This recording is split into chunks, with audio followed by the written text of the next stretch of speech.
মাকড়সা এই যে দেশে যে এত বড়িখোর এত গাঁজাখোর ঠিক আছে এটা চিনার উপায়টা কি?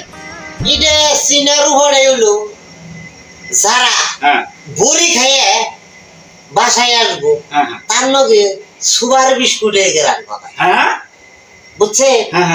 আর যারা গাঞ্জা খাইয়া আবো এরা কিন্তু কোনো সময় আকিস বিড়ি খায় না, এরা খাই হইলো সিগারেট। বাইতে এনে বউরে কয় কয় যে খাইয়ে আইছি আকিস বিড়ি, কয় নিয়ে মুখটা গেরান করে। আর যারা যে মদ খায় ওটা খায় যে বাচ্চা বলা মানে পায়খানার গন্ধ যেমন তেমন হইলো মদের গেরান। কারণ এই জিনিস প্রশাসন কোনোদিন দমন করতে পারবে না, কারণ এই জিনিস দমন করতে গেলে প্রত্যেক বাড়িতে গণপ্রতিরোধ গড়ে তুলতে হবে। কারণ মদের গন্ধটা হলো গুয়ের গন্ধর মতো, আর যারা বড়ি খাইয়া বাসায় আসে তাকে গ্রানটা হইলো যে মনে করেন যে সুগার বিস্কুটের গ্রান সবসময় পাওয়া যায় তাদের শরীরে।